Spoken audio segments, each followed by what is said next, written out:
Everybody be getting your seats, please.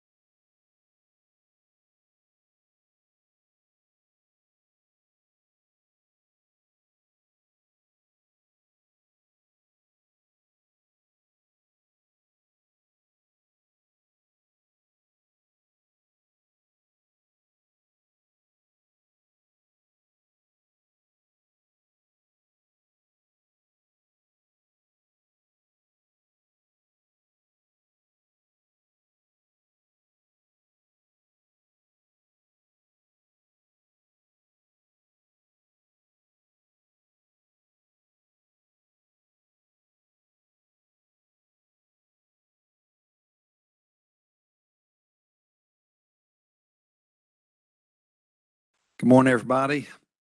Kat's not going to be with us today. She's had a family emergency that's come up this morning. Dee's going to fill in for her, and she'll do an outstanding job, I know. And also, Catherine's not going to be here today, so when we get to rules, Laura with Sean as backup will be taking care of the rules.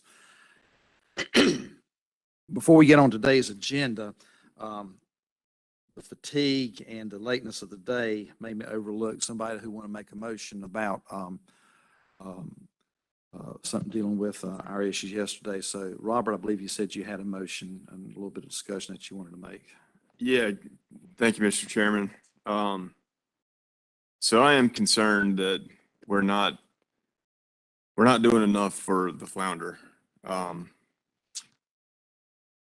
So I would like to make a motion that in the event that both sectors exceed the total allowable catch and/or landings in the 2022 season of southern flounder, we, the Marine Fisheries Commission, write the Secretary of DEQ to consider a supplement for a moratorium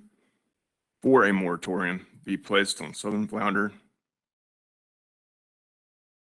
for both sectors until the next stock assessment can be completed. Yeah, I've got it right here if you want me to.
Okay, is that your motion as you make it? Yes, sir. Okay, is there a second to this motion? Second. Second by Commissioner Roller. Discussion.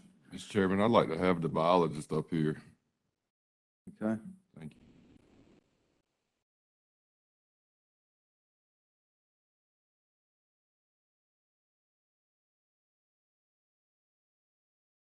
you. You want to ask them a question or just want to have? Just for, I mean, if we're going to discuss southern flounder again, I'd like to have the staff Okay, sure. in place. Thank you. Sure.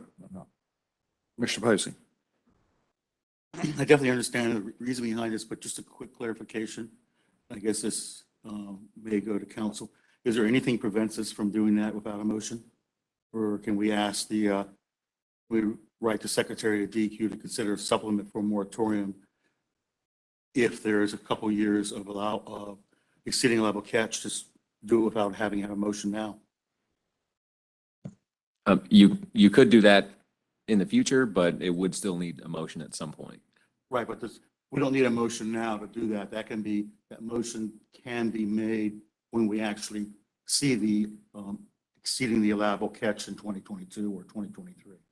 You could do it that way, yes. Okay. I want to interject on this. I don't do on a lot of the motions, but actually I like this motion. I like what it does. What it does, it puts both user groups on notice that if they're not good stewards of the resource through not busting their quotas, they could be shut down. And it's not one group penalizing the other by their bad actions, but it's putting everybody on notice that you got to be good stewards. You got to follow what the science says. And then it's not saying that we're going to do anything more than asking the secretary to consider a moratorium. It's not really doing any action except asking her to consider it. I think hopefully this will give everybody a little pause about, do they need to keep everything they catch or just be a little bit smart about their actions on the water? And I like this motion. I like this motion. Commissioner Roller. Yeah, I support this motion because I think it gives the public notice that this could happen instead of us bringing it up at a later date. Because this is multiple steps, obviously, from having a moratorium, and we would be asking the secretary. So if you're truly concerned about this fishery and you're concerned about the harvest in it, I would hope that you would support this for that reason. Commissioner Cross. The problem I would have with this motion is that the commercial side is open and closed by the director. And when we're closed, we're closed. So it's up to the director to close us at a time that is timely with the proportional amount of quota that we're allowed. So it's not going to be on the commercial side, the issue of, did you overfish because you kept on fishing or you weren't a good steward? We're controlled by that. So, I'm not going to support this motion unless, we can get an amendment to it to where either or sector has got a moratorium based on that, because we're operating within the system now. We're closed when they tell us to close. It's not a open-end equation that's allowable on our side. So we're doing what we're told to do now. And I understand the spirit of the motion, and I understand the spirit of what you're trying to achieve, but on the commercial side, we're already operating within the purview of the rules already. So it's up to the director to control us, to stop us appropriately. And only they know through the data they're receiving what they think the quota is at that time. So we're already operating within the rules. So it shouldn't affect the commercial side based on that. Other discussions? Commissioner McNeil. Yeah, but the reason I said both is because in the past 2 years, both sectors have been over the total allowable catch. And I agree with that, Robert, but it's up to the director to close us. And if she closes us early, we stop. So that's not within our control. I mean, it's not like the open-end season of like it has been the derby fishing and all that. So if she chooses to close us short of it slightly, then we're still having operate under that control. We don't control when we close. She does. So we're operating within the rules now. It's not got anything to do with us wanting to fish over. When she says to close, we have to close. Commissioner Roller. I agree with you to a degree, Commissioner Cross, but we have to remember not all commercial reporting is electronic and timely. We still have a lot of trip tickets that come in. We have a lot of dealers in this fishery. So I imagine that does weigh in on the data collection aspect. Is that true? Not so much in a quota monitored fishery. The reason that is we'll follow the quota monitoring protocols for the division, that all fishermen will, when they sell their catch, the dealer will be required to report those landings by noon of the following day. So whether they're a electronic deal or not, they still have to follow those same requirements. The time that we run into a small snag on that is on weekends, right? Those weekend landings will be reported on Mondays by noon. And so that is correct. Our job is to, evaluate those landings as they come in. We'll set a threshold for a closure. Typically in fisheries, it's about 80%. And when we meet that for a specific gear and an area combination, then we can develop a proclamation and close that fishery. Thank you for that clarification, and I hope that gives you, Commissioner Cross, some clearance, you know what I mean. Clarity. Clarity. Anybody else? Commissioner Posey? I would support this if we would change it to we'll consider writing. My reasons are twofold. One, that will force us to have a discussion. If we write this motion that says we'll consider writing, then we'll have voted that we will have that discussion. The reason I want to say right is as written, as this motion is, if we exceed by one fish on the commercial, one fish on the recreational, we must write the secretary for a moratorium. And so I would feel much more comfortable that we have a motion that requires us to discuss if there's an overage, and we can actually then see, is that overage big, small, what are the details, doesn't force us to write, because this would mean even one fish over, which is probably not going to happen, but you understand it doesn't allow us any chance to see what it is. So if this was written as will consider or must consider writing, or will consider writing the secretary, I would vote for that. Okay, so you're suggesting a friendly amendment to that? I will suggest that as a friendly amendment. Okay. Commissioner McNeil, you made the motion. Are you good with that change? Yeah, I think I'm okay with that. Okay. And you made the second. Commissioner Roller, you? I mean, I'm not, I do, it pretty much defeats the purpose of making the motion right now. Is my only concern with it. Except that it forces discussion later, is what it does. Commissioner Roller? Wouldn't we have to discuss this anyway? No, if it says will write, you have no choice. Okay, so basically, we come back to discuss this after, it's pretty much this time next year, once the data comes in from MREP. Yeah. And it still lets the user groups know that this is a strong possibility of happening. Yeah, so with that said, I'm okay with this. Okay. I'm okay with the friendly. I don't like it, but I'm okay with it. Okay. All right. Okay. You got a Commissioner Cross? Just as a point of order for council, we voted on the plan last night and closed it. Unless somebody that voted for the plan is bringing this up, is it appropriate to even consider this motion? Yeah, I don't see anything in this motion that would directly change the amendment, because this would be seeking a supplement after that amendment goes into place. Okay, I'm just asking. Mr. Chairman. Just as a thought, would anybody be comfortable if there was like a threshold percentage included in that? I don't know. We're 5%, ready 10%? for that. I mean, okay, Yeah. just as something to consider. Yeah. So. I think what Commissioner McNeil is trying to do is put the fact out there that this could happen. If everybody's not good steward of their harvest, this could happen. That's correct. And I don't think the general users in the different user group understand that this could happen, and now it does. I support your logic. Okay. And Commissioner Romano. I want to just make it clear here that, these user groups are just behaving the way that DMF is trying to make rules for. So they make rules to estimate how much catch there is, and then they fish. So you can't bring it to an ethics. I don't think there's more of an ethical angler sort of thing. This is just fisherman behavior. The issue here clearly is there's been a major overage from the recreational sector, and nobody's happy with that. I'm not. And so we're recorrecting here. And that to me is the process. What the numbers are going to come out, we don't know.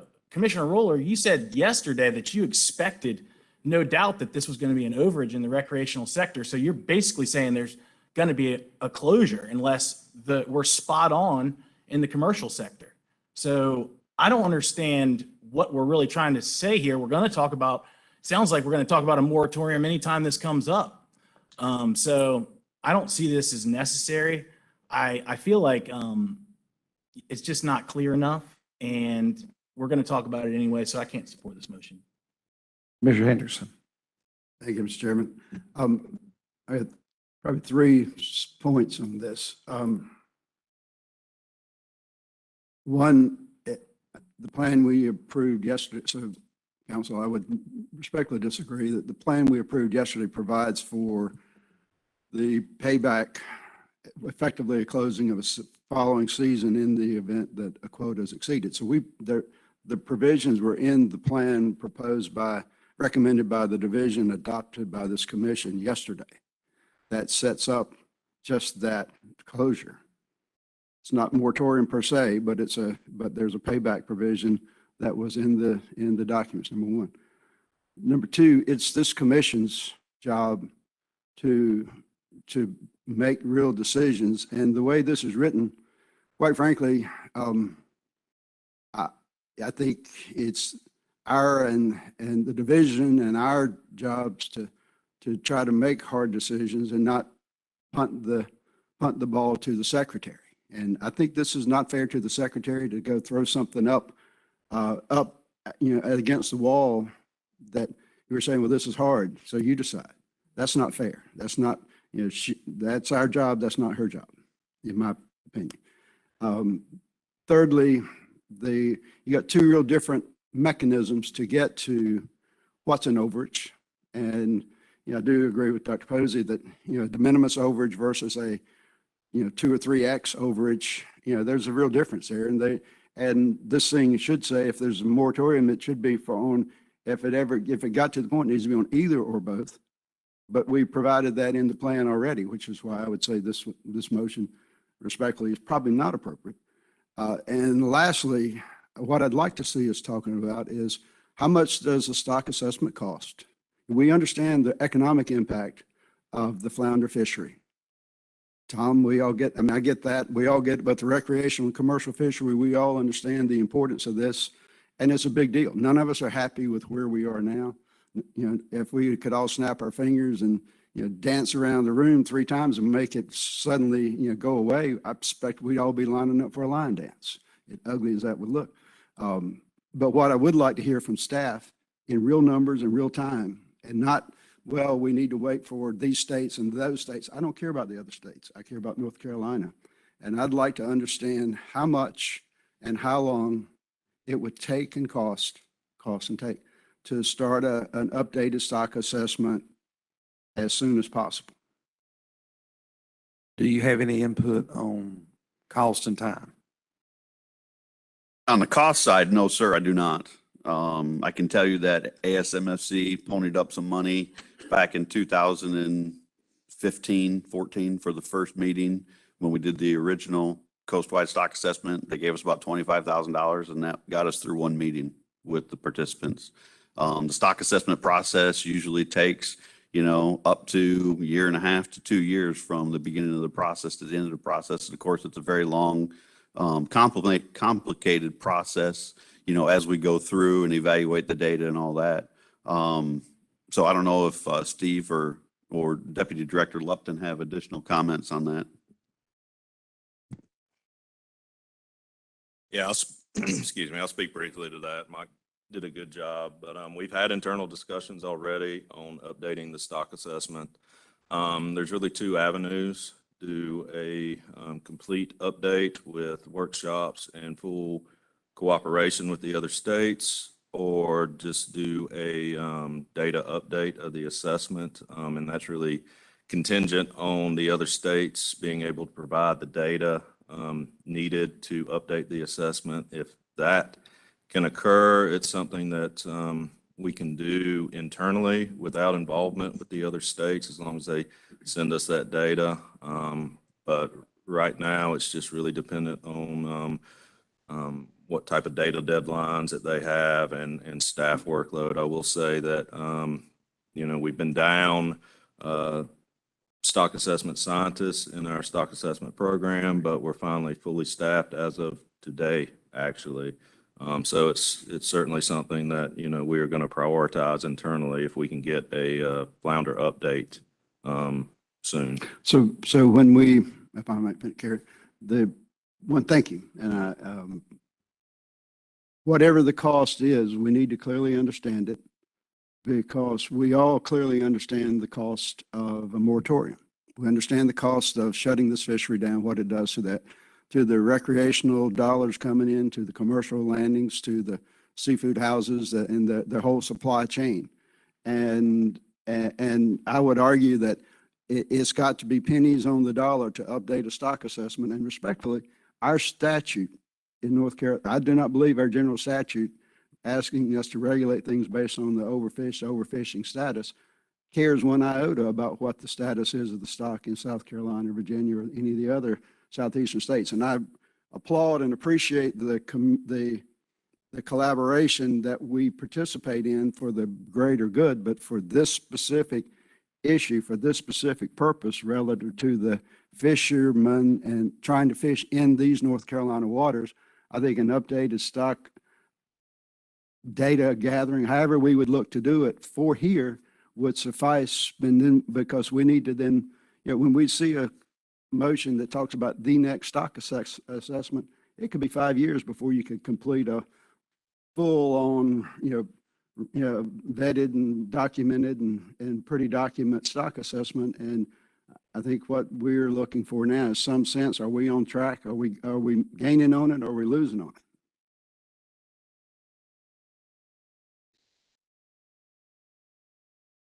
D. I want to go back to your first point about putting the secretary in this situation. If I recall, what the supplement general statute is the director requests a supplement of the secretary, and the conditions we will have to demonstrate that this is for the viability of the stock. And I would assume we would look at what are reductions meeting our goals of rebuilding the stock to be able to have that conversation with her for her to decide whether to approve a supplement. And then we would go draft a supplement that would, maybe this could be something else if it's for the viability of the stock. So she will consult with us and look at the letter of the law, what we need to be doing here. And I think at that point, follow on is, and the difficulty I have even with this motion, pulling it back to consider and looking at other data, is it should probably be for either or both sectors, frankly, because of the reasons why the commercial sector is a lot closer. Is not that they wouldn't keep fishing if they could, but they can't. And that decision is at the director's level, not at the individual fisherman's level. Mr. Chairman, I'm sorry. Yes. Yeah, just wanted to read into the record what the statutory supplement provision provides, please. And it provides, quote, if the secretary determines that it is in the interest of the long-term viability of a fishery, the secretary may authorize the commission to develop temporary management measures to supplement an existing fishery management plan pursuant to this subsection. So that's right out of Fishery Management Plan 113-182.1. Thank you. Commissioner Romano. I was just going to echo what Tom said. I feel like there must be some sort of between a full-blown supplement, or excuse me, a full-blown stock assessment, and there could be some in between, and maybe I think that's what everybody would like to have, and it would inform our decisions better. So is there, like, what could we have, what could you put in front of us that would better inform, whether it be not a full-blown stock assessment, but just something? Because, we're talking about maybe the reason we're seeing these overages is because maybe the fishery is getting better. I believe Mr. Roller, he brought that up in another meeting. So maybe that's why we're catching more fish. So we need to have something outside of just the landings. What could we get? Yeah, so every year the division does an FMP update. Our Burt Chair presents that to you every year in August. That for Southern Flounder includes all of our data sources in North Carolina. So we look at the age structure, We look at the commercial landings, the site structure. If there's any changes, we look at the recreational age structure, site structure. We look at our independent survey data. So we fully evaluate that every year. And we typically have drafts of that where our staff look at in June, right, to prep for presentation to y'all. So that's the avenue that we would use, and we could present a more detailed information on southern flounder at that time, and that would help us evaluate, provide you information to evaluate where we're at with southern flounder if we're seeing any changes.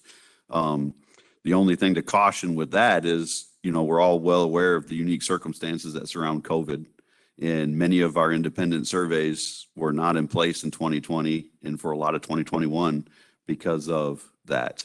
And so that's going to be a bit of a hole when it comes to evaluating these surveys in the short term, right?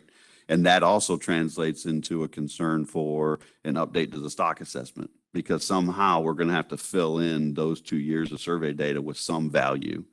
And the way to do that is to look at data on one side or the other, for the stock. And if we feel that there is recovery in the stock, then it would be prudent to see data after those data gaps. So in 2022 or 2023, to help the model understand what the survey should have seen during those 2 years where they were not active.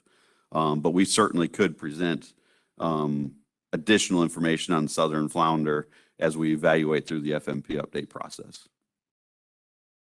Great. I think we've had enough discussion on this, and I'm going to call a question. I think we've had enough discussion on this. I'm going to call a question. Steve? All right, go ahead. The thing is that, we've talked about the latter part is probably not appropriate because it should go for the director. As I look at it, I'm a little bit more concerned about just 2022 and not also 2023, give it a year thing. I feel like the purpose might be better served by a resolution in which the Marine Fishery Commission resolves or recognizes that a full moratorium may need to be considered if we consider to have continue to exceed the allowable catches in the southern flounder fishery. The key here to me is that we want to make sure people see that there is that this is a possibility. We need to recognize that we have to, in both sectors, do the best to meet these needs, that they're difficult. But I think just a resolution indicating the Marine Fisheries Commission wants people to know that might be better than this particular motion, given it sounds like the last part does not fit statute and this, latitude, do you want 2023 data, which is the first year as well. So I really appreciate the intent, but I'm just not sure this motion is quite the way to do it. So are you making a substitute motion? Yes, I can. Oh, wow. I have to figure out what the wording would be. Can we do resolutions? Or just, yeah, we can. Okay. So it'd be a resolution, and the Marine Fisheries Commission recognizes, this is off the top of my head, Marine Fisheries Commission recognizes possibility of the possibility we may need to consider, or there may need to be consideration of, because it's actually going to be the director.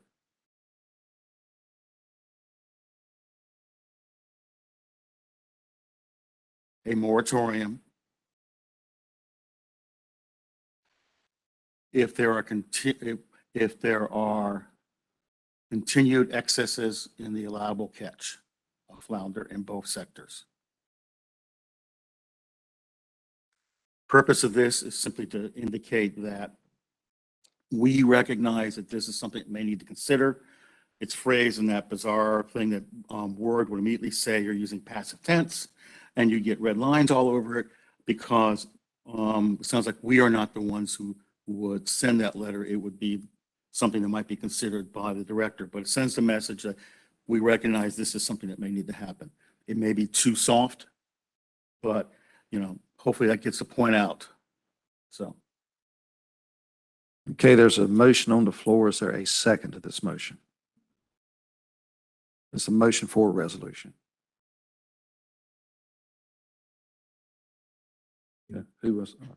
Commissioner Henderson seconded. Okay. Any further discussion on this motion for a resolution? If not, roll call, please. Commissioner Cross, Aye. Commissioner Blanton, Abstain. Commissioner Hendrickson, Commissioner Cornegie, Abstain. Commissioner McNeil, Aye. Commissioner Posey, Aye. Commissioner Roller, Abstain. Commissioner Romano, No. and Chairman Bissell. Aye. So this motion passes 4-1 to 3.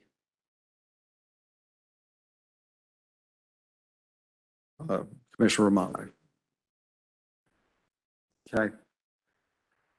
I think this does serve the purpose that we were trying to. It's only 8 votes. Down at the bottom.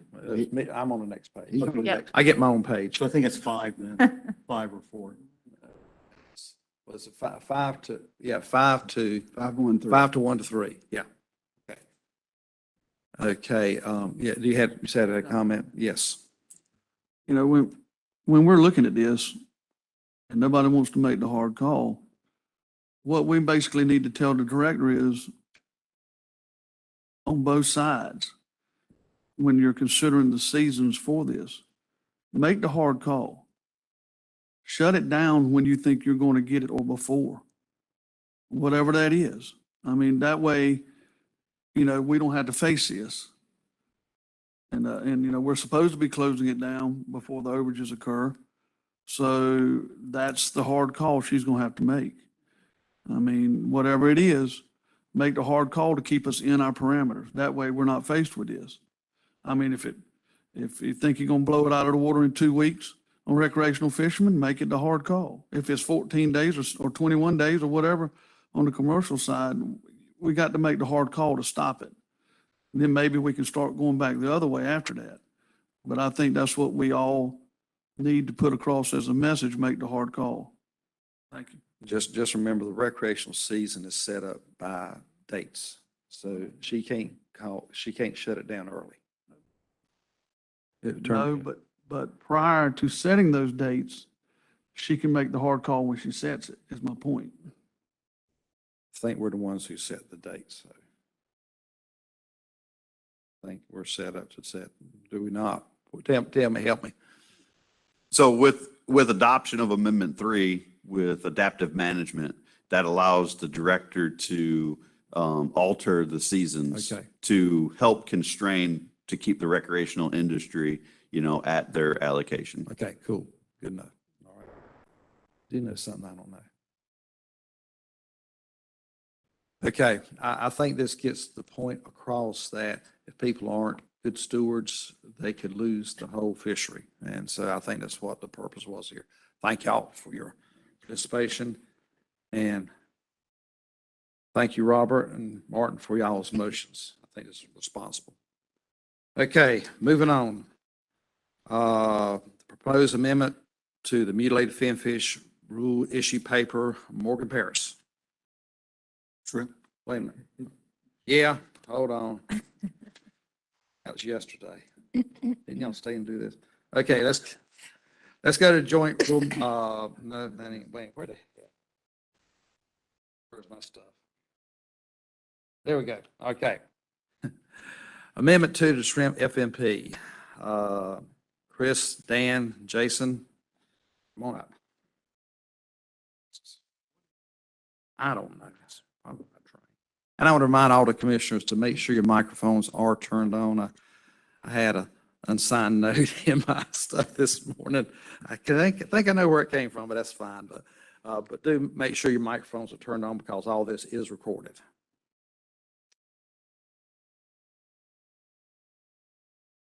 All right. Well, good morning. My name is Chris Stewart, and I've got my co-leads Jason Rock and Dan Zaft.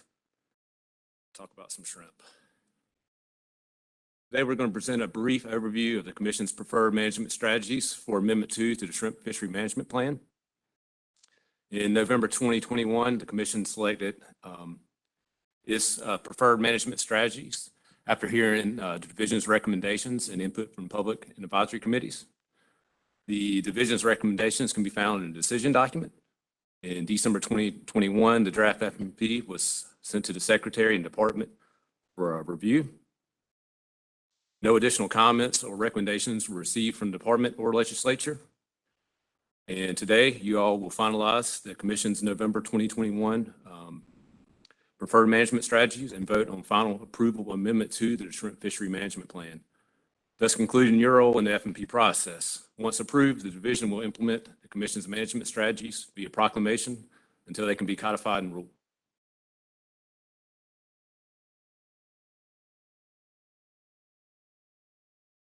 And before we move into today's action item, I would like to review the commission's November 2021 preferred management strategies for Amendment 2.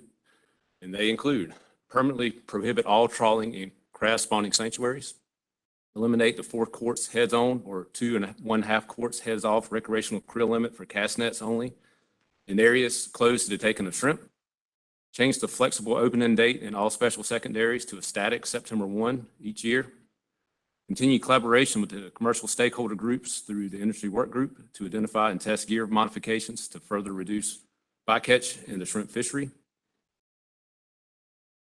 prohibit shrimp trawling in Bogue Sound and its tributaries except for the intercoastal waterway, prohibit shrimp trawling in Carolina Beach Yacht Basin except for the intercoastal waterway, and that the North Carolina Division of Marine Fisheries collaborate with the Coastal Habitat Protection Support Staff and Habitat and Water Quality Advisory Committees on issues related to SAV habitat.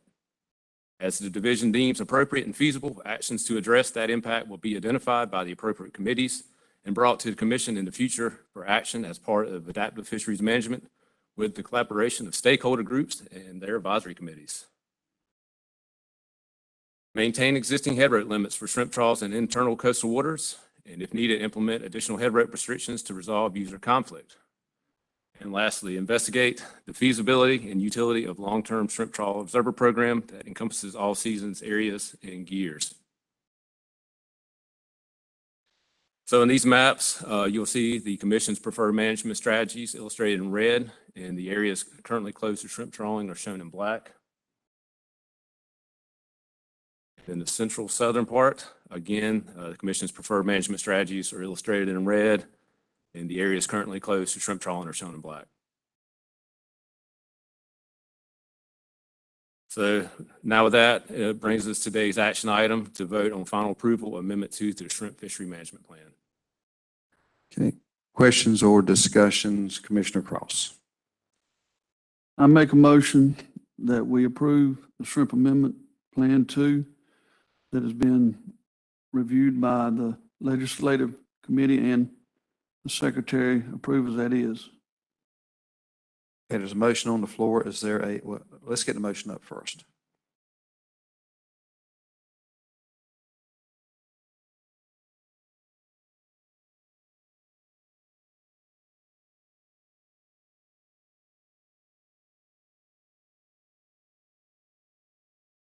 Okay, go back up a little bit. Yeah, you passed it. Go back up. There you go. Okay, so that's your motion as you made it. Okay, is there a second to this motion? Second. Second by Commissioner Romano. Discussion.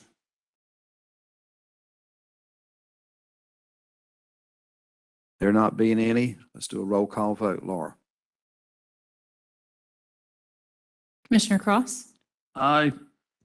Commissioner Blanton, Commissioner Hendrickson, Aye. Commissioner Cornegie, No. Commissioner McNeil, No. Commissioner Posey, Commissioner Roller, No. Commissioner Romano, Aye. and Chairman Bizzle. Aye. Motion passes 6-3.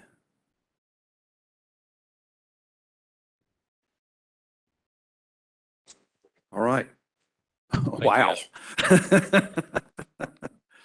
Great job.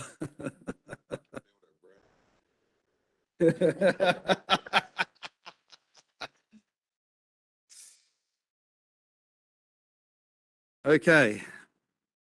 Now, as I had previously stated, We're going to go to the proposed amendment to the Mutilated Finfish Rule Issue Paper. Morgan Paris.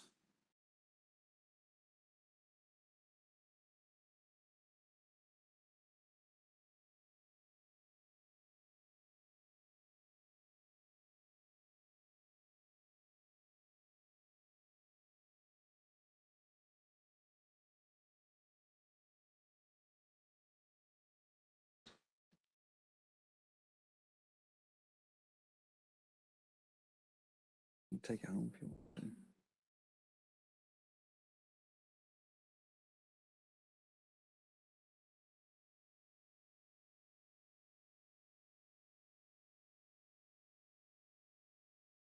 Good afternoon. Thank you for the opportunity to present the issue paper outlining the proposed amendment to the Mutilated Finfish Rule. I'm Morgan Paris, a biologist too, with the Fisheries Management section of the division. The corresponding issue paper and memo to this presentation are available in your briefing materials.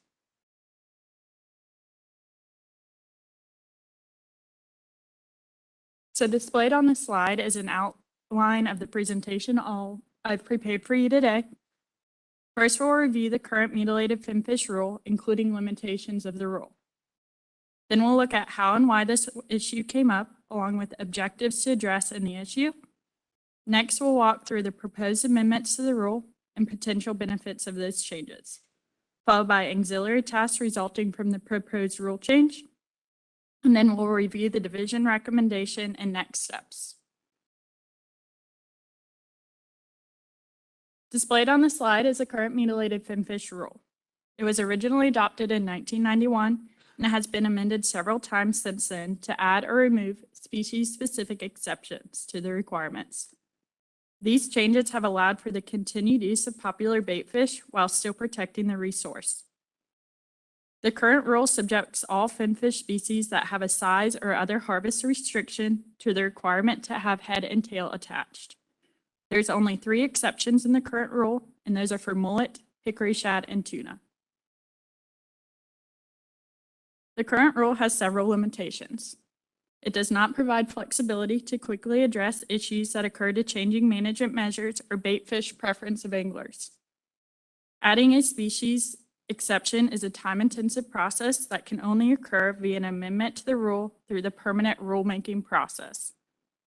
Any species subject to a size or harvest restriction is subject to the requirements of the rule, and the phrase harvest restriction is ambiguous, and it makes it difficult to distinguish regulations subject a species to the rule.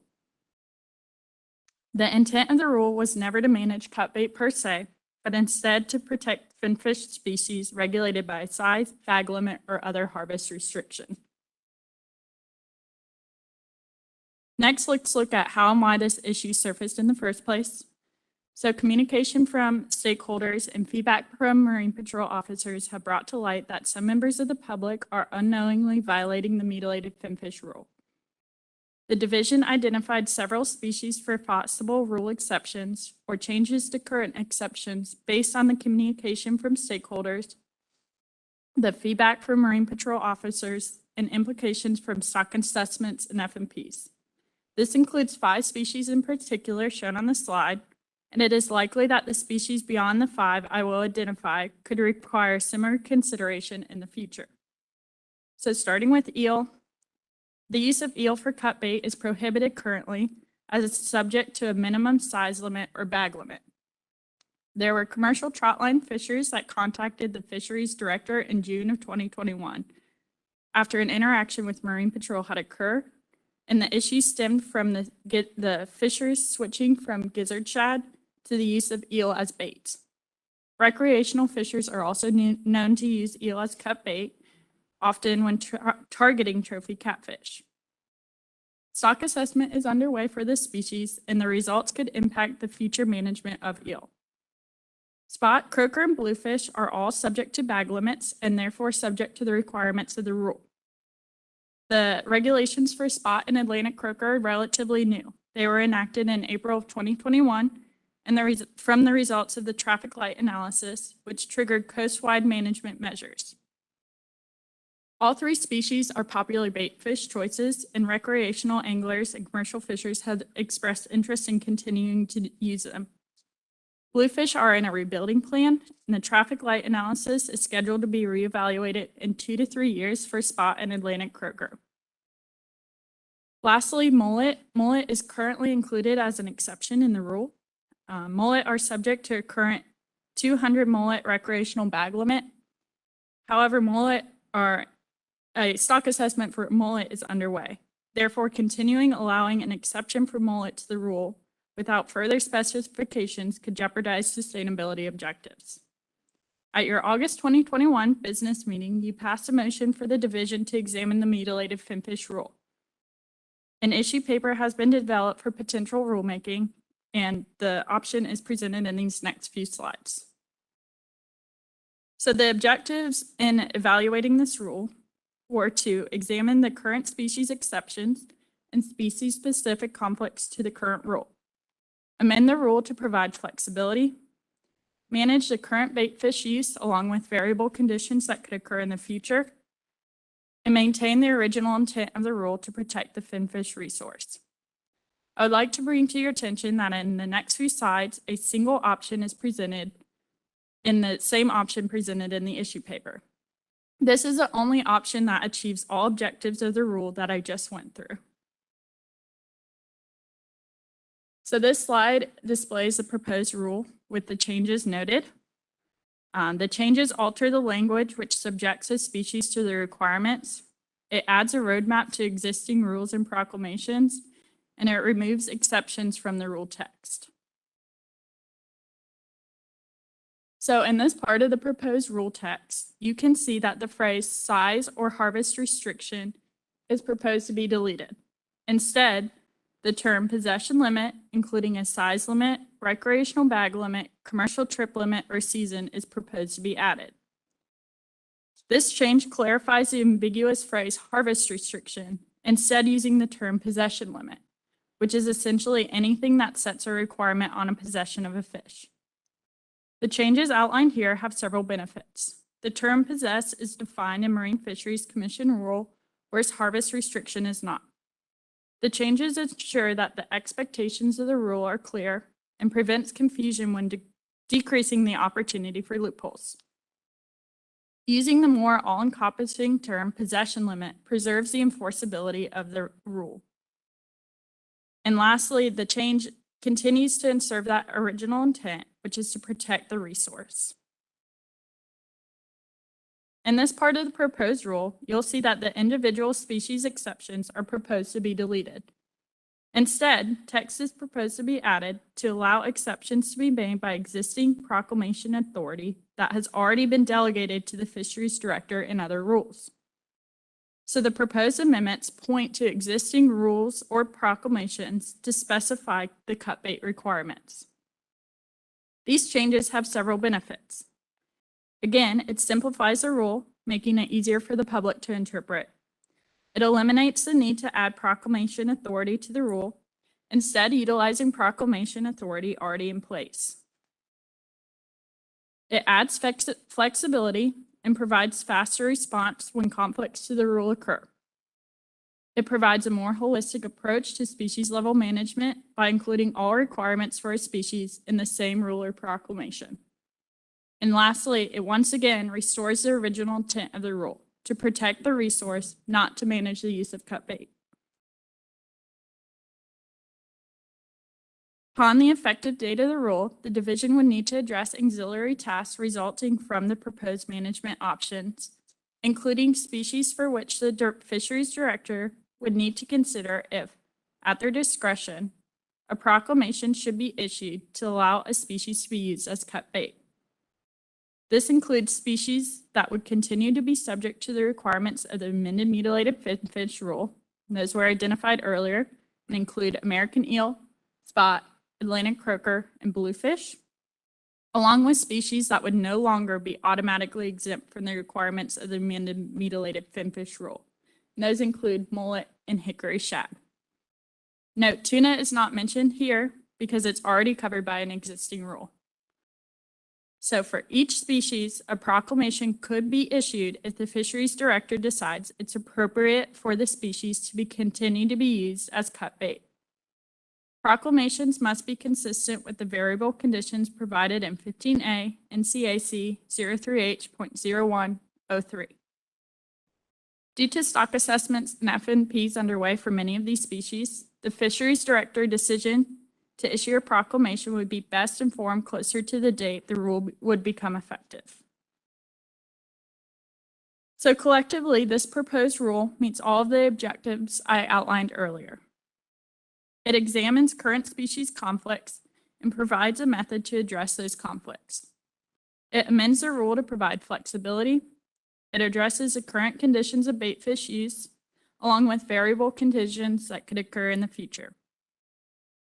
And lastly, the intent to protect the finfish resource is maintained by this proposed rule. The division recommends supporting management option presented in the issue paper, including the associated proposed rule text. Remember, a single option is presented in the issue paper because it's the only option that achieves all objectives of the rule change. If the management option is approved by the commission, staff would begin developing the required fiscal analysis of the proposed rule. This would enable you to vote to begin the rulemaking progress at your August meeting. The proposed rule is automatically subject to legislative review. Therefore, the earliest possible effective date will be approximately mid-June of 2024. Today, you are scheduled to vote on management option and associated language for rulemaking for the mutilated finfish rule. So with that, I'll take any questions. Questions or discussion? Commissioner Roller. Thank you. This was very helpful. And I just want to stay on the record. I want to just a thanks to everybody who helped with this and promoted this. This is a really good way to reduce some ambiguity. I hate to use the word gray area, but I'm at a loss for other words. Now, this is kind of a question for Dee, if that's okay. At the South Atlantic level, one of the discussion points right now we have in mackerel fisheries, king and Spanish mackerel in the current amendment, is looking to allow recreational anglers to retain either species that meet the minimum size limit if they are mutilated, say bitten in half by a shark. How would this, if at all, help you address that issue? And the reason I bring that up is because when we have discussed this at the council level, the other states have been surprisingly, I'm losing my train of thought here, but they, which is very common with me, but they've been very they've been very reticent to approach this issue because of their own state rulemaking processes, right? And that has more to do not with the pragmatic law, but more how they would address that, you know, from a legal standpoint. So I'll let Carter answer it, but I think moving it to proclamation gives us some flexibility. Without having proclamation authority, we're stuck to those parameters of the size limit, and it would have to have head and tail. So with the proclamation authority, that would give the director parameters to be able to put an exemption in there to allow us if it was bitten and still. And I know they're talking about it for kings and other stuff that as long as it still made the 24 inches, so to say, they would still be able to keep it, even though the tail was bitten off, but that we would have to have that in proclamation to be able to do that. Thank you, Colonel, and thank you, Dee. That was exactly what I was looking for, and I just wanted to make sure that I think that could be very helpful on a lot of different avenues, is my point. Mr. Romano. I know we're talking about hook and line fisheries, but would this affect using like waste from like flounder heads or something for crab bait? Not if there's not a provision in that proclamation, it wouldn't allow it for them to use that for crab bait, so to say. Okay. Well, I might have a little bit of issue with that. You know, we're trying to become a zero waste company. I'm a retail market, and we like to use whatever, you know, to try to not end up in the garbage can. I don't know how we would work it in there into that, the actual wording, but does anyone see issue with that? What are y'all's thoughts on that? Commissioner Cross. I mean, to me, that's the best way to get rid of the waste is to reuse it in a fishing operation if we can. I'd like to see a provision allowed in the rulemaking that would allow that, because, I mean, you're going to have, I cut 10, 20,000 pound of fillet a day when we cut, which is not hardly ever anymore, but Sam does some fresh processing for retail every day. So there are unique situations where this would be very beneficial to recycle it basically, rather than having to put it in a landfill or somewhere like that. I'd like to see a provision in there for that.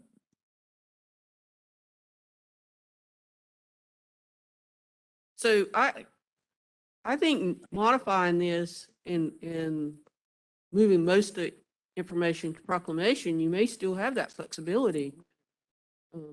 It doesn't really say, I mean, this came from a recreational type of limit. It says recreational bag limits or commercial trip limits. So it addresses both commercial and recreational. So I think that can be a consideration when the director looks at the proclamations.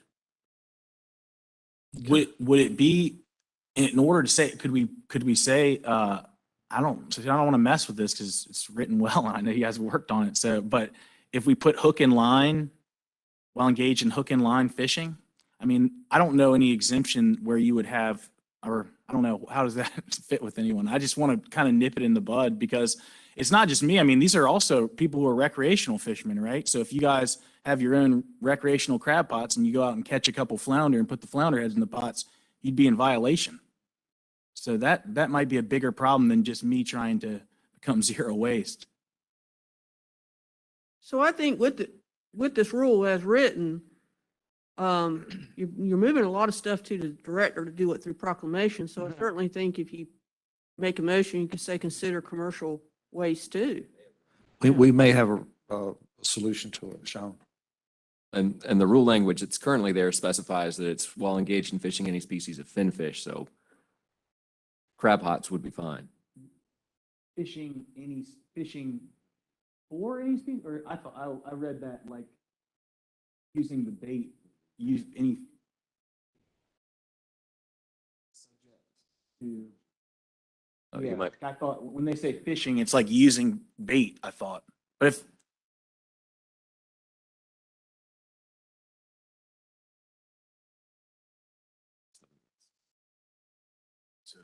We may need to do a little clarification on that then.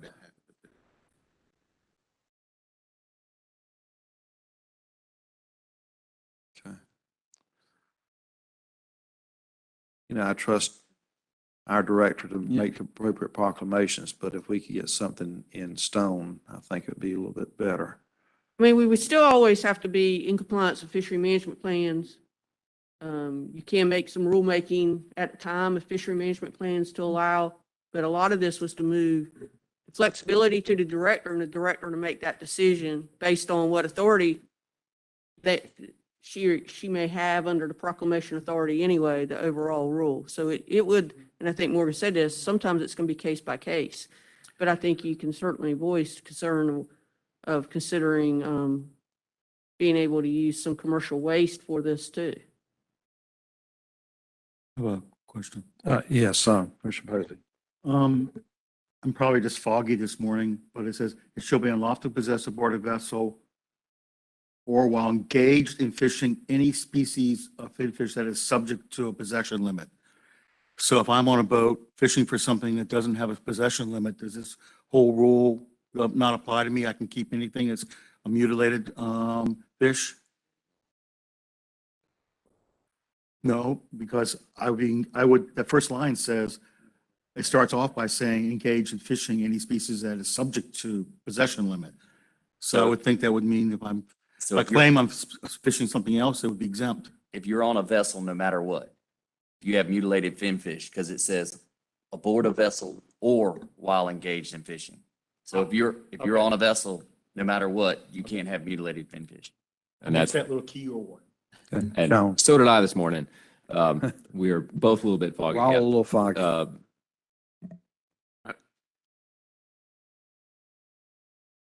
Okay. You're not on. So yeah, it's unlawful to possess, and the object of that is any species of finfish. So it's not what you're fishing for, it's possession of the finfish subject to size or harvest restriction. So I was incorrect in saying it wouldn't apply to crab pot fishing. But it wouldn't apply to the clean your fish, walk to the end of your pier and throw it off recreationally. But if you've got your crab pots on the boat and you're taking your discard, instead of throwing them off your own pier, if you put them in the boat to go out to your crab pots, this is where you would get caught up. Yeah. I think. Okay, which we need to avoid. And also, if your fish gets sharked or gets up in the prop, then it's mutilated and it might not have the tail anymore. So you're supposed to just throw it back? Unless there's an exemption, yes, sir. What would be the exemption? It would have to be in proclamation for the exemption for that. Okay. Like We would make that exemption in the director. Director would. The director would make that. I got you. And these would be the circumstances in which you wouldn't have to throw the fish back. Yes, sir. I got you. We're seeing it a bunch in the Wahoo fishery, pink Exactly. fishery, Sure. tuna fishery. That's what I was thinking. The offshore stuff is. You're seeing that a lot by sharks coming up and taking a third of the fish. But And right that- now, the way the rule is, you would have to return that fish to waters because there's no tail. That's how it is right now. Correct. I got you. And then with the proclamation authority that we've added, the director will have There you the go. leeway to be able to put an exemption in that proclamation to allow, To be able to keep that. to be able to keep it, Yeah. if it still made the size limit for it. How are you going to know if it's the size limit or not? Well, we're gonna still measure it, and if you had a 30-inch king and he only took 2 or 3 inches off, took his tail off, and it still measured 24 inches, he's still legal. Yeah, but I mean, a lot of times you'll catch a fish and it takes half of that fish. So, I mean, I guess you really can't, that half of the fish ain't gonna measure out to the legal length, but it's wherever because of the size of the head. I guess that's not gonna be a legal fish then if half of it doesn't measure out to the legal length. It all depends on how how it's worded in the proclamation, how the director and staff figure out the wording in the proclamation will be whether it's legal or not legal. If it still requires a 24-inch, if we'll use king, if it still requires a 24-inch limit, as long as the tail's missing or the head's missing, whichever one, it would still have to make 24 inches. Yeah. But if it's written where if it was mutilated, they could keep it, then it wouldn't have that size limit. But I can't tell you sitting right here, right now, what the wording in that proclamation is Right. going to be. No, I see what you're trying to do. We're trying to make it where you can keep some mutilated fish. Yeah. Commissioner Rowland. Yeah, and that's what I was getting at is, I mean, there's a big discussion in the South Atlantic federal fisheries, right? And when we look at these individual fisheries management plans, if we deem that is something that we want to consider and go through the process, this allows the state of North Carolina a lot more flexibility just than with spots and croakers and other state managed fisheries. And that's why I voice support for this, because we're still going to have to consider it at any FMP level, right? Doesn't HMS allow shark bit tunas on, is it just commercial operations, or that's a Steve, I'm asking that because Steve is up there. Yeah, so, in the CFR for HMS species, yes, you can retain, trunks of tuna in commercial operations. And it's different for species. I think, big eye and yellowfin tuna, it's 27 inches, either curve fork length or trunks. Bluefin tuna, it's a little different. CFR language also allows it for yellowfin in recreational fisheries. And they did that 3 or 4 years ago in a response to a lot of shark depredation in that fishery. How do we address that in the state? I know we're getting into the weeds here a little bit. It's reflected in our tuna rule.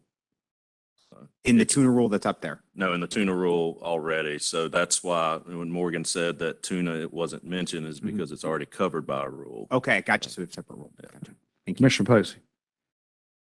Does this allow for the director to make a proclamation related to fishing type as opposed to species?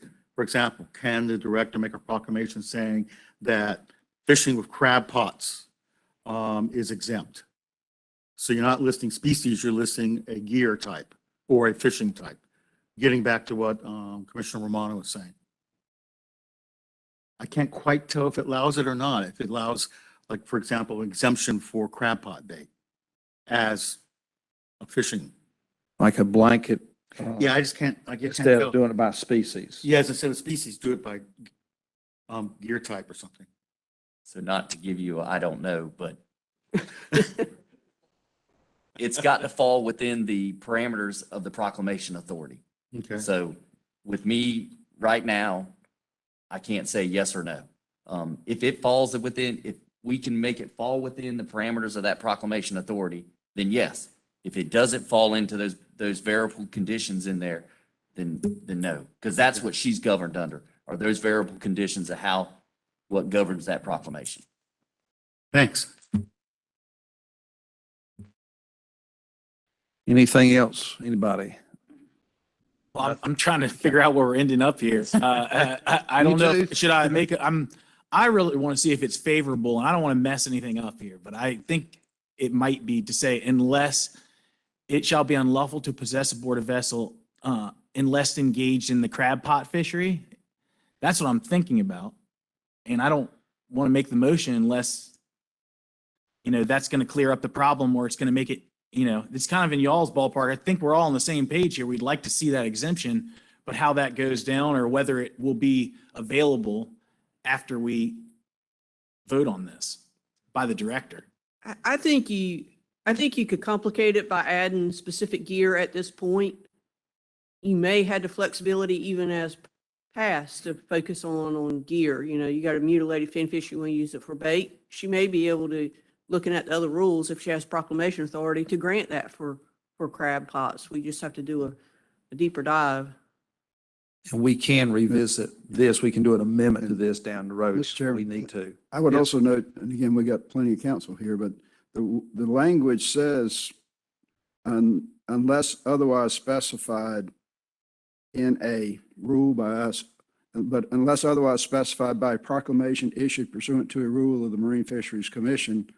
And this rule gives the director that, it seems like to me we're handing the director pretty broad, at least the intention here, and I believe the language being non-restrictive, we're handing the director pretty open-ended authority to issue proclamations to execute on this. So and others smarter than me can figure it out, but it looks like the director would have that authority based on what we're approving.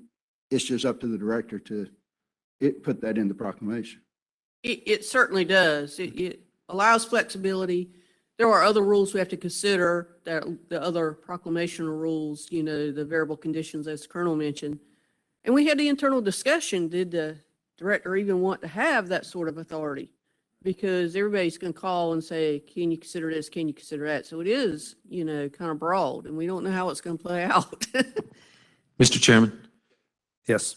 Yeah, John Batherson here. John. We had discussions with the director on this, and I think it was the intent as articulated by Commissioner Hendrickson to build in some flexibility as he spoke. Okay, thank you. Yes, hold on, let me get Commissioner Blanton first. Thank you, Mr. Chairman. Studying it, reading it, and trying to understand the issues around the table, I think there's plenty of flexibility. The rule that language is under is specified clearly as a mutilated finfish rule. So, I don't have any issues, and I don't see any issues moving forward, in my opinion, that the director can't make the exceptions needed. I think there's a bunch of people right now that live along the coast and they go fishing. They got 4 or 5 crab pots on their dock. They fish. They take the scraps. They go and utilize them for bait, unknowingly that there's even a rule that that's borderline right or wrong. So I think it's in the best interest to clear this up. And I think the language is there that I'm comfortable with, and I can support the language moving forward. And I don't see any detriment to being able to have a list of exemptions and stuff by the director as she sees, or she sees fit at the time. So thank you. Steve. Yeah, and just to, hopefully alleviate some of the concerns that you raised, Commissioner Romano. So looking at the variable conditions, And then also the proposed, rule text, I could see a few avenues, if the director wasn't comfortable, or determined that, the flexibility wasn't there to address this issue for crab pots. Could certainly be another rulemaking exercise, in a crab rule. And also, it could be addressed in the blue crab fishery management plan. And, really with the timing of this rule, Morgan, I think it's 2024 earliest effective date. That'll be right in the middle of the blue crab FMP. So if at that time, if it's an issue worth discussing, then it can be addressed at that point. Okay, Commissioner Roller. I mean, I'd like to make a motion, appropriate motion to Sure. push this forward. I'll need some help with that on a proposed rule. So. What's that? I move that we accept the rule as proposed. Very good. Second. Second by who? Second by Commissioner Hendrickson. Hey, let's get the motion up there, please.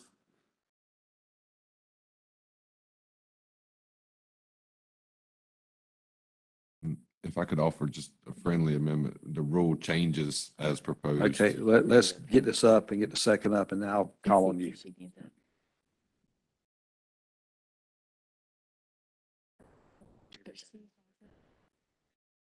See. Keep on Oh. scrolling. Keep on scrolling.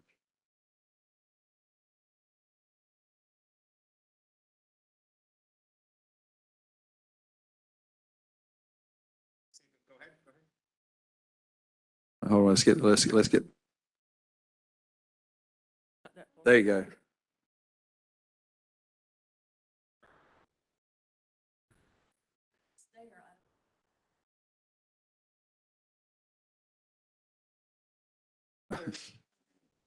You sailor. Can I read that into the record? Motion by Tom Roller to approve the management option and associated proposed language for rulemaking for the mutilated finfish rule, 15A NCAC 03M-0101 as presented by the Division of Marine Fisheries. That's your motion as you made it. That is my motion as I've made And it it. has been seconded. Commissioner Blanton. You good? Okay, all right. Since there's no further discussion, roll call vote, please.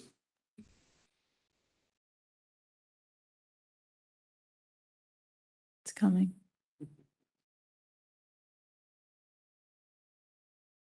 Commissioner Cross? Yes. Commissioner Blanton? Ah, Commissioner Hendrickson? Aye. Commissioner Cornegie? Aye. Commissioner McNeil? Aye. Commissioner Posey? Aye. Commissioner Roller? Aye. Commissioner Romano? Aye. And Chairman Bizzle? Aye. Wow, we have a unanimous vote. Motion passes. Yeah. All right, what did we just do wrong? Okay, thank y'all for your presentation, your help with this. All these rulemakings do get complicated at times. Okay, moving on. As I mentioned, Laura is going to take over our rulemaking presentation. So Laura. Thank you, Chairman. So as the chairman said, Catherine Bloom could not be here. I'm going to be inadequately filling her shoes just for today. All right.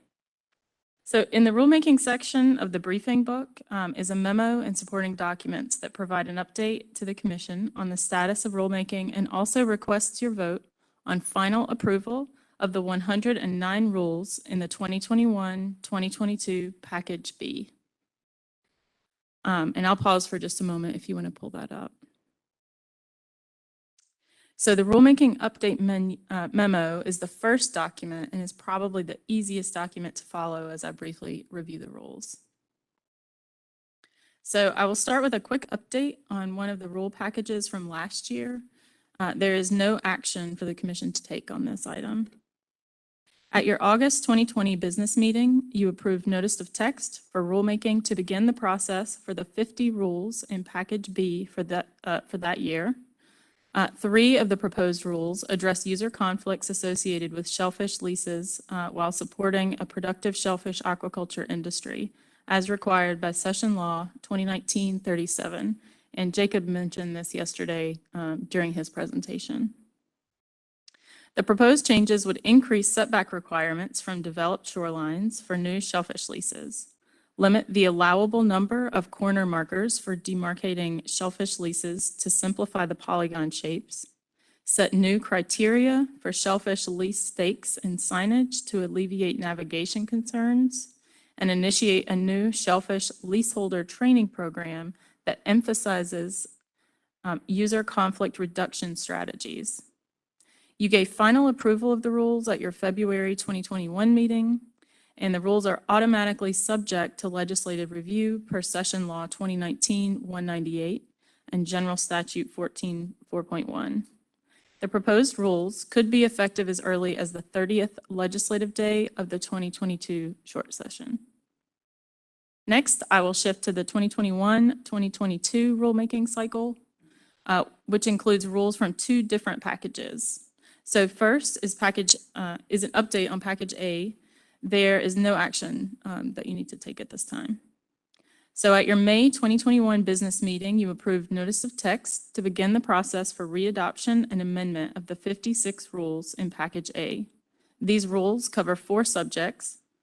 The first is general and gear rules in 15A NCAC 03I and 03J, interjurisdictional species, rules with minor changes relating to standards for handling, packing, and shipping crustacean meat, and finally prohibiting the repacking of foreign crab meat in North Carolina.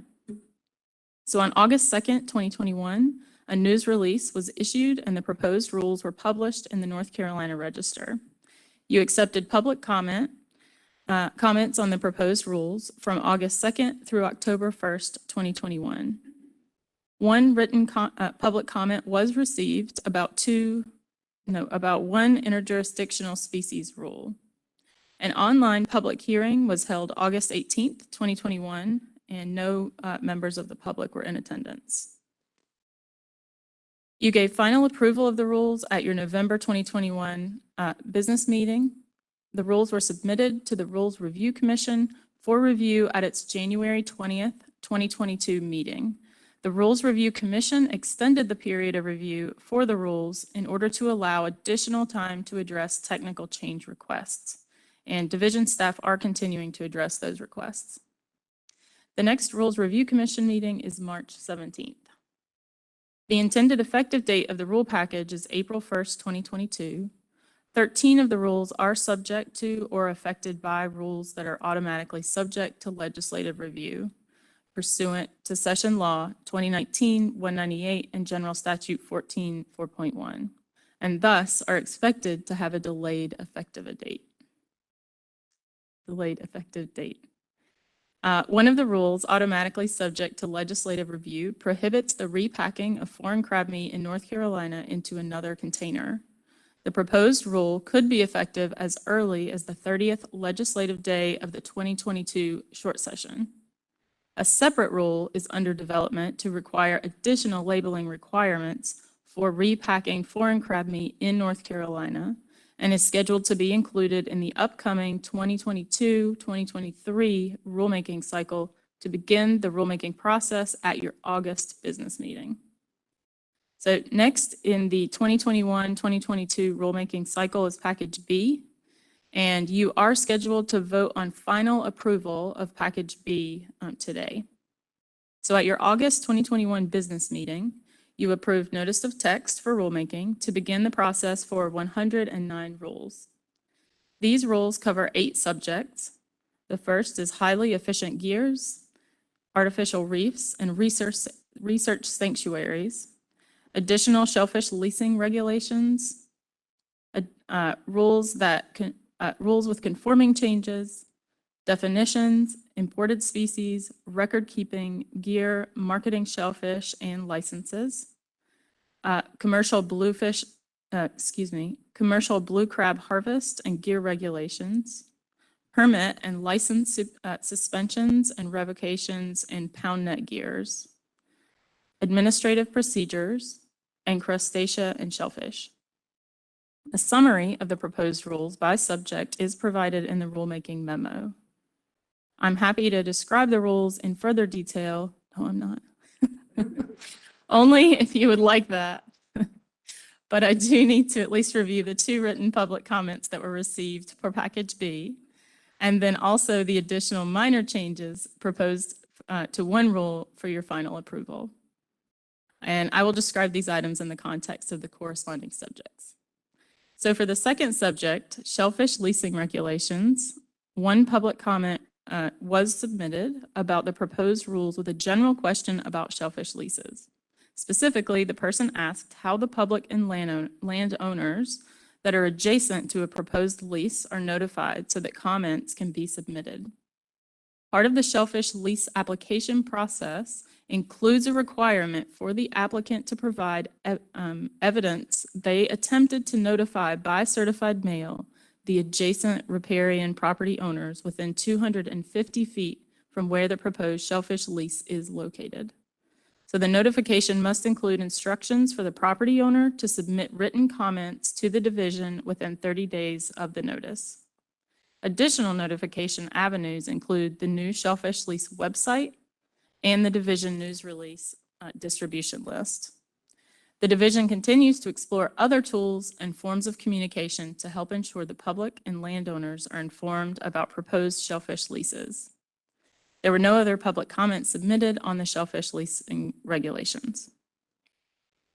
For the third subject, rules with conforming changes, and the fourth subject, definitions, imported species, record keeping, gear, marketing shellfish, and licenses, 1 written public comment was submitted by the Wildlife Resources Commission about 5 rules. The comments relate to the Marine Fishery Commission and Wildlife Resources Commission joint rules and requirements for hook and line fishing in joint waters.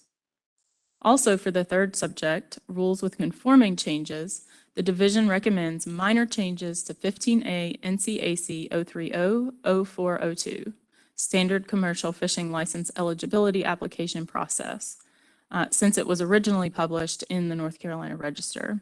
The changes are shown in yellow highlighting in a revised version of the rule that is provided on the last page of the rulemaking section of the briefing materials. This version of the rule is presented for your final approval. The changes serve to alleviate burden on the public to have to submit an eligibility application for the Standard Commercial Fishing License Eligibility Pool only to the Morehead City office of the division. Instead, the application can be submitted to any division office. This simpler process is already occurring, but the corresponding changes to the rule was initially overlooked. To provide context for the scheduled action item today, here is an overview.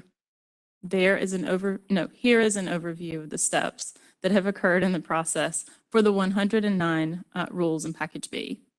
So on October 1st, 2021, a news release was issued and the proposed rules were published in the North Carolina Register. You accepted public comments on the proposed rules from October 1st through November 30th, 2021. 2 public comments were submitted, which I just described. An online public hearing was held October 27th, 2021, and no members of the public attended. You're scheduled to vote on final approval of the rules in accordance with General Statute 150B 21(3)A. Supporting documents for Package B can be found in the rulemaking section of the briefing materials, including a table showing the timeline of the steps in the process. The October 1st, 2021 North Carolina Register publication of the proposed rules, a summary of the public hearing, and the written comments received. Additional minor changes recommended to 15A NCAC 030-0402 are also provided for your final approval, which I also just described. As a reminder, the fiscal analysis for the proposed rules are available on the division website on the proposed rules webpage by clicking on the 2021-2022 Package B. The intended effective date of the rule package is May 1st, 2022. However, many of these rules are automatically subject to legislative review pursuant to Session Law 2019-198 and General Statute 14.4.1. and thus are expected to have a delayed effective date. So today you are scheduled to vote on final approval of the 109 rules in Package B in accordance with General Statute 150B, 21.3A, periodic review and expiration of existing rules. And these can be addressed as a package or by individual subjects, however you'd like to proceed. So I'll pause here for that action. Okay, hold your breath. Questions or comments? There being none, I think Commissioner Cross has a motion. I'll make a motion for final approval of readoption and repeal through readoption of rules per GS 15-0B-21- dot 3A and adoption and amendment of rules. Let's get the motion up there. And of course, there's lag, so it will be coming momentarily.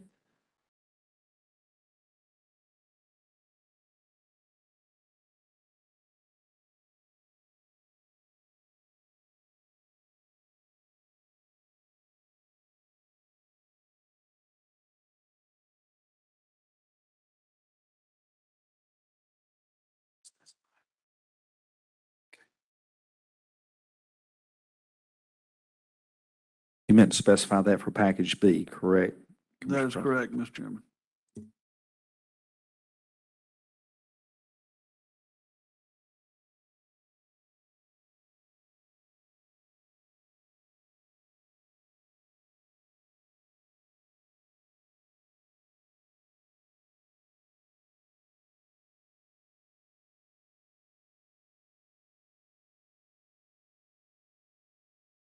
Note to staff, next venues that we have, we need to check their internet speed. Yeah, I think a lot of staff's not been able to get on at all today, or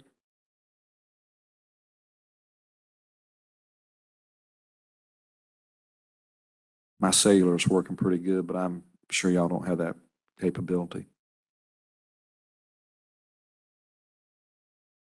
Yeah. Get us a whiteboard. That's what we need. Get a flip chart. Just write it on there.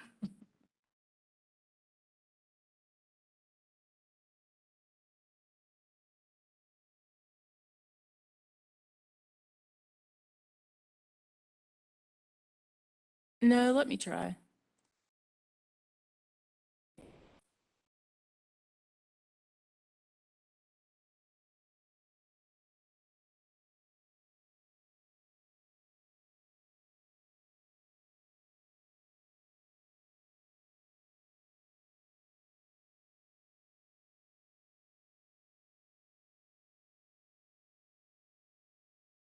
Okay, I tell you what, we know what the motion is. And so can I have a second to Commissioner Cross's motion in regards to rules? Second by Commissioner Hendrickson. So any discussion? If not, we'll do a verbal vote on this. All in favor of the motion, say aye. Aye. Opposed? Passes without dissension. Thank you. Okay, so we are going to move on to joint rulemaking update. Sean Meyer. And Chairman, when he's finished, I have some closing remarks. Sure, about joint rules. No. No. About regular rulemaking. Ooh. Thank you, Mr. Chairman. I get the distinct honor and privilege this morning of telling you your last action item on the agenda is not going to be an action item for today. So we can move fairly quickly through it, but I do want to give you an update as to where we are and a little bit about how we got here. I can give you the long version, but we'll be here through lunch, and I don't think anybody wants to hear that. So the reason that these rules are not being put forward again for your approval today is that we've gotten some recent changes and some updates to them. Where we're at in this process is these are joint rules that you share rulemaking authority with the Wildlife Resources Commission. It's a unique circumstance, as Rob alluded to yesterday, and it also, the statute provides for when the two groups that share that joint rulemaking authority disagree on something, That resolution comes from the governor's office. And as you're all likely aware, we had not resolved our differences with wildlife over these joint rules. And so we recently received direction from the governor's office, and the path forward for us is going to be to readopt the existing rules. For us, that's 9 rules in 03Q. For wildlife, that's going to be 11 rules in 10C, with very, very minor changes. A couple of updated references, so it'll say the Department of Environmental Quality rather than Department of Environment and Natural Resources. We will do that in order to meet our readoption deadline. There is the potential that if that readoption deadline is not met, that the joint rules would expire as of June 30th, 2022.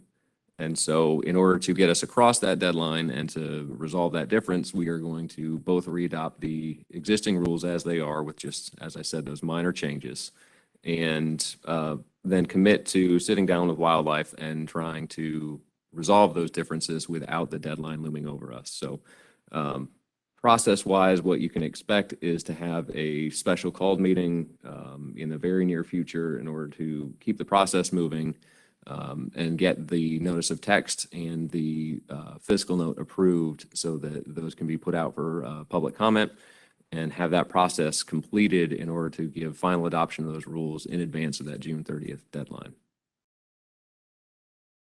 Any questions?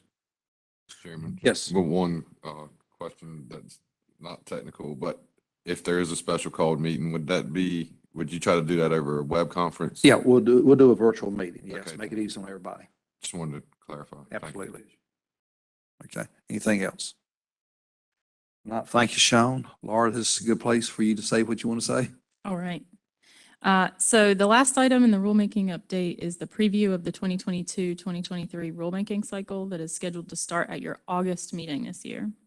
So the division anticipates a single rule package the coming year with 3 subjects so far. First is a portion of the remaining 80 rules in 15A NCAC 18A proposed for readoption.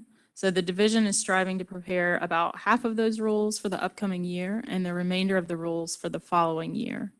The second subject is additional labeling requirements for repacked foreign crab meat in North Carolina, and you selected your preferred management option and associated proposed language at your November meeting. And the third subject is the preferred management option. Oh, this is a little thing.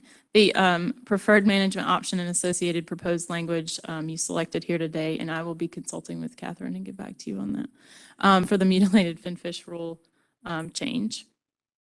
So pending approval by the Office of State Budget and Management of the fiscal analyses of these proposed rules, this package is scheduled to begin the rulemaking process at your August meeting. And as others may have mentioned, we are pleased to have our very new economist, Jason Walsh, on board to begin this work. Proposed rules would have an earliest effective date of April 1st, 2023, except for rules automatically subject to legislative review. Rules that are subject would be reviewed during the 2024 short session. And that concludes my remarks. Catherine. Thank you, Laura. Appreciate it. Thank you. Okay, next up on the agenda is any issues from our commissioners that they want to see addressed going forward. Commissioner Henderson. Thank you, Mr. Chairman. I've got 3 items I'd like to put on the radar screen that we address specifically, hopefully at the next meeting. And I say we address, I would request whether it's a briefing, a discussion from staff regarding a strategy or a strategy for dealing with blue catfish. We have an incredibly invasive species that's becoming the elephant in the room, and I've yet to see any mechanism for us to deal with it. And so I would just at the next meeting like to have a discussion with folks who know more about it than I do, so we can figure out what, if anything, we can or should be doing. Second is I noticed, and I don't know what happened, but that the EMC was, I believe it was EMC was discussing, evaluating, providing, allowing for structures on shellfish leases. And that was not something that has come before us at all. And I don't know what they did with it, but at the next meeting, I just would like an update as to what, if anything, is happening with that. Because I was a little surprised, given we deal with the leases, and I don't want to discuss it now. I just want to, in the next meeting, let's just have a discussion on it. And finally, the third item is I'd like a real more specific time and dollars needed to generate an expedited, focused stock inventory, if you don't want to call it a full stock assessment, stock assessment data update regarding southern flounder, so we can say when, what do we need to do? When can we get it done? How much is it going to cost? When can we have an updated set of data that gives us a better snapshot of really what, what we're doing? Are we doing any good? We're doing harm? And I just would like to have that in a crisp, how much, if it's money, let's figure out how much it is, how we go get it. If and how quickly can we compress the time to get that? Those are my three items. Okay. Thank you, Tom. Anybody else with anything? Commissioner Cross. I mentioned this to several staff and several actually commissioners and I just want to put it on the radar screen down the road. And I don't know if it's feasible or not, about a possible lottery system. If we get continued overages on like flounder fishing, would it be feasible to look at implementing a lottery system where we actually draw X number of participants and give them tags for real-time tagging in the future on this? I don't know if it's feasible or not. I think it'd be one way to address it if it comes down to we keep getting these overages or not. But I think that it has the possibility of addressing, like eliminating the derby fishery or the energy that we see directed sometimes at fisheries like this. So I'd just like to put it out there for possible discussion. Want to answer now? A lottery would be a limited entry to limit people from participating in a fishery is limited entry, and it would take you to get to General Assembly. But anybody can participate and apply. That's not limited entry. If you draw their names out, That's limited participation. Now, I don't know if they're angst or not, but I'm just telling you, limited entry is if you tell them they can't get in it. So I don't know. I'm just we throwing can it out come there. back and give you the general statute and read on it. Yeah. Told you what the results would be. Okay, anybody else? Mr. Rowland? This is just kind of a comment to that. I understand where you're coming from, Commissioner Cross, but I would be interested in seeing strategies for electronic reporting. Is Okay. moratorium not limited entry, by the way? Okay, anybody else with anything that you want to see addressed on going down the road? Okay, if not, Laura, would you go over your meeting assignments? Absolutely. So, from Commissioner Hendrickson, you asked for a briefing from staff on a strategy for dealing with blue catfish at your next meeting. Also an update on the EMC evaluating structures on shellfish leases. CRC? Okay. CR, yeah, Okay. yeah, see, whoever it was. A stock assessment update plan for southern flounder to evaluate management success. Commissioner Cross, you asked for a review of the possibility of a lottery for the southern flounder fishery, so we'll bring that back to you. And then also we will bring back information about the potential for electronic reporting as well. And so your final approval, you gave final approval for draft amendment 2 to the estuarine striped bass FMP without the gillnet restriction options 2B and 2C in the TAR Pamlico Neuse River Sustainable Harvest Paper for public and AC review. So those advisory committees are scheduled to meet March 15th, 16th, and 17th. In addition, the division will be holding a listening session for the public on March 9th. For Amendment 3 to the Southern Flounder FMP, you approved the Division of Marine Fisheries recommendations as your preferred management options. And regarding the allocation issue, you approved delaying the allocation of the flounder fishery to reach 50-50 parity via stepwise process by 2 years.